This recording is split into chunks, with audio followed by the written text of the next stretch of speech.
Photographers are much like old curdled sacks of cheese in their fridge. After a while, they start getting gray hairs on top. Nobody really wants them as a part of their life. They often smell like milk.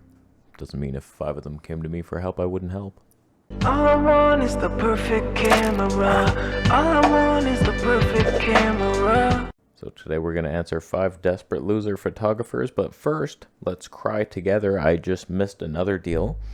You may remember that I have been really wanting a Blackmagic 4K, and I found one for like $1,100 with all the stuff I'd ever need, and I was like, no, don't do that. But now I want it, and then it was sold. I missed it.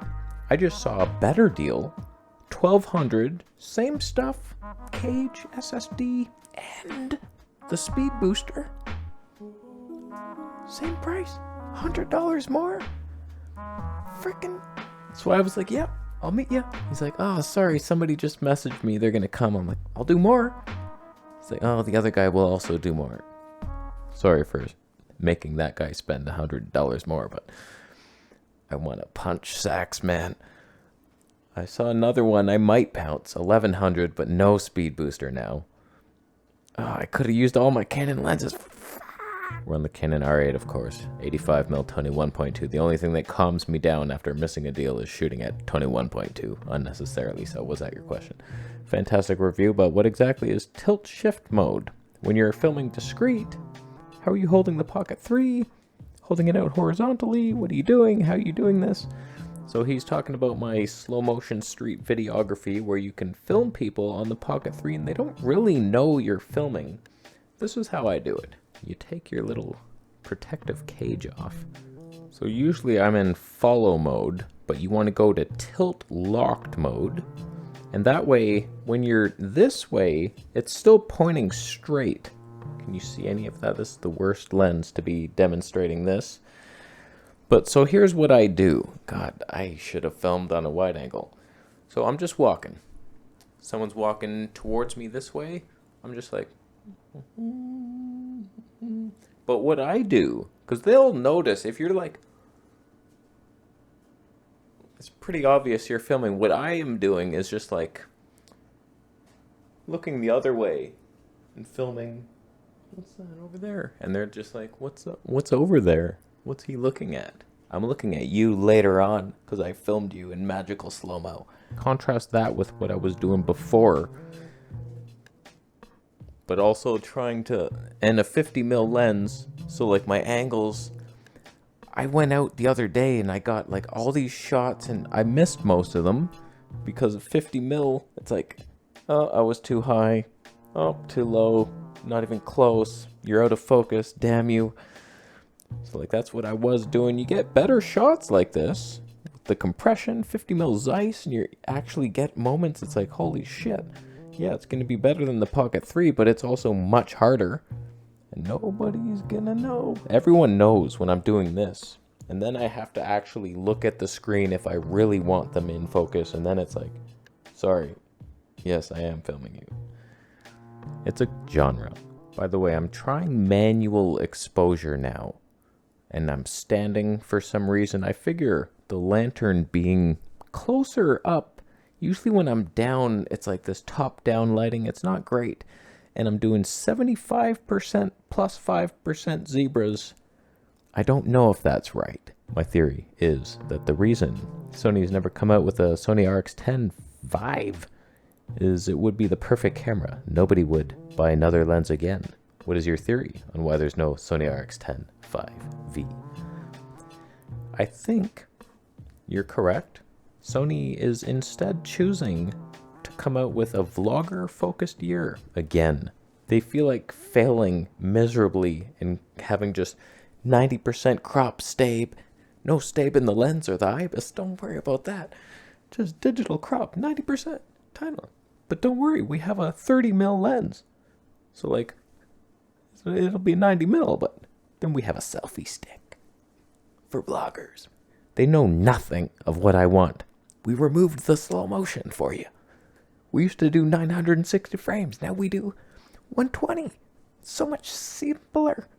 simpler. When it comes to the RX-10 though, I bought one, the 4, and I bought it on Amazon. It was pretty cheap, and I was like, this should be the ultimate thing. 24mm for vlogs. It had no flippy screen, but Sony autofocus is gonna get you. So boom, and then you point around 600mm on the long end. We have a Zeiss lens. It had 960 frames per second. Like, we're talking the ultimate thing here. The only reason I returned it, 2 reasons. The color science was so bad. It was just so magenta or green or terrible. It's old Sony color science. All they really have to do is update that color science and almost nothing else. And also the stab was not great, if we're being honest with you, filming this stuff at 4K 24p, and there's all these weird crops. Like, if you actually update that thing with just a better processor so there's no crops, and you got like 4K 120, and we're still doing the HD 960 frames per second burst, and you somehow improve that just a little bit, come on, I would buy that thing in a heartbeat. It would be my only camera. Wildlife, Zeiss, and vlogging. What? But Sony's not in the market for pleasing their customers. They will think, what can we update and remove to save the money for the updates? So like, goodbye 960 frames per second guaranteed. Something's just lower, and then we do 4K 60p. They're gonna remove a lot of things that we love in that camera. And I hate you for it in advance. So I hope they do update that thing. All it needs is a better processor and a flippy screen, and then we're good to go. I would probably buy it. Like, why wouldn't you? That'd be the all-in-one travel cam. Or you go in a completely different direction and do like a 200 to 800 lens. Removing the wide angle is better quality. Everything about that is more of a wildlife thing. I'd be totally cool with that too. You decide. Remove my 960p and I kill your dog. What would you recommend for first-person POV vlog? Like, never showing my face ever. Just showing my own perspective. First, just relax. Point it back at you sometimes and smile. So what if you're fugly as hell? Look at these chompers. I make my way through life with mediocre looks and Z-list celebrity status, and I'm fine with it. You don't have to be all super Brad Pitt. My thick hair, oh my god. I smoke, but I still look better than you. You don't have to be that, but yeah, okay. You just want to show the world? You got your little chest mount or something? Some people, God, you're all dumb. You put it in your mouth, like little mouth mounts. See, this shows it's closest to the eyes. And I'm holding plastic in my mouth, and it's awesome. Just like a head mount or a chest mount, just be normal. Do you have to slobber over the thing? It's not even waterproof. If you have a mic in there, you're gonna drool on your mic. If it was me, I'm probably going DJI Action 4 with a chest mount and maybe even a lav mic right up there.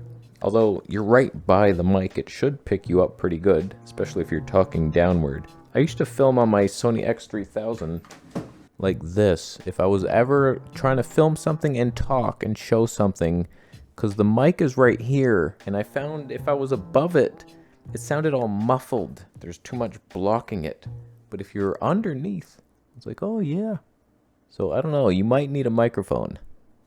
Just strap that to your head. I should get it screwed on permanently. But it's a POV vlog. You're not performing rocket miracles here. It's just any action cam of the last 8 years. You could do the Sony X3000 for that, for all you know. DJI Action 4 though, if you want the top, I don't think you would really want this on a chest mount with a gimbal following you. Like, you could, it would look fantastic, but I don't know, you'd always be hoping you were pointed at the right direction, and you never would be. And depends on how close you want to film things. Are they right there? Because Insta360 is not going to get you. But like, if it's way out there, at least 4 to 10 feet away, you might be in focus. So Insta would look nice, best in low light, and you get AI fun. Would you consider using the Pocket 3 instead of the Sony ZV-E10 with a Sigma 1.4 as a studio camera for podcasts and live streams? well, you're going to get something like this now. Is that pleasing to you? In fact, I want to see something. We're in regular normal colors. It's over sharpened as hell. I realize that. Let's switch over to D-Log and watch how the dynamic range does not increase. Yeah. Oh, goodness. The colors are worse. Light, clipping. Am I exposed better? This is a bad test. It makes no sense. We learned nothing. I should have been backlit or something. And then you see it. Yeah. What now? What now? Oh, I have so much more dynamic range in D-Log, bro. This is why. I can lift the shadows and it'll look just as good. It'll look just as good as normal. You don't know what you're doing. You're not color grading. That's why. Watch me switch to normal now. Oh, how come I'm bright again and perfectly exposed and the lamp is still not clipping, kind of, maybe.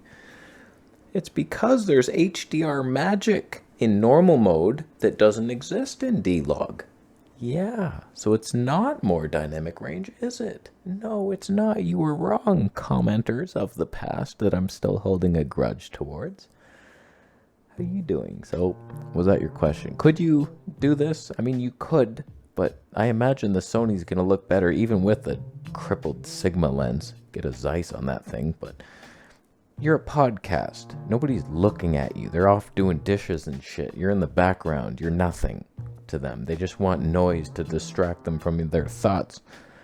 So it's like, I got super 4K, bro. Nobody's watching us.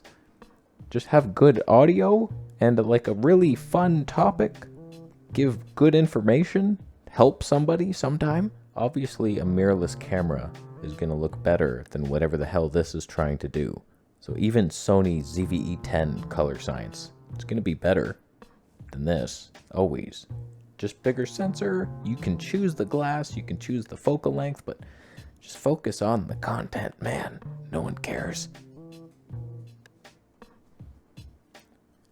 I had to get something. Last question. Hi, what mic do you recommend which has very good noise cancellation while shooting video in a noisy environment outside? I flipped the words. That's fine. If it's me, the simplest option, lav mic with the little wind muffs. These are the best wind performance you'll ever get in anything. I've been in storms where it's just like, it's so windy. I get back, there's not one sound of wind. You look like a moron. You got a furry thing. It's like, did you steal a hamster from Walmart? I didn't. I'm just professional sounding. So like just lav mic, or you do what I did the other day with a boom, with the noisy boom thing. And then you interview people and they're happy sometimes inside. But lav mics isolate the voice so good outside in traffic or wind or anything. It's just like, oh, I can focus on this voice and that's all you need. Shotgun mics, not only is their wind protection never as good, even with the hairy dead cat, it's like, I still hear wind. It's not doing what that little one does for $1.20 on AliExpress. So it's like, those are fantastic. I've got complaints sometimes from audiophile freaks who are listening and saying, oh, your voice is too isolated. I don't feel like I'm in the environment. I want to be there with you. I would step on your neck if you were next to me. I would push you over and step on your neck. So lav mics are fine. No, you're not going to get stereotropic frickin' ear love. But you'll hear the guy speaking at least. I could have probably boomed this out of the shot. Don't know why it's in there. I got a tall one. Let's try it.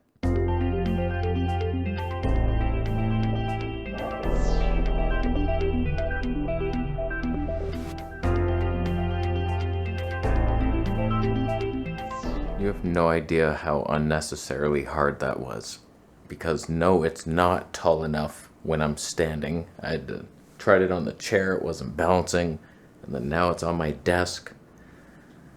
But it's out of the shot, and it probably sounds worse, but whatever, and it's pointed not even close to me. I should be here.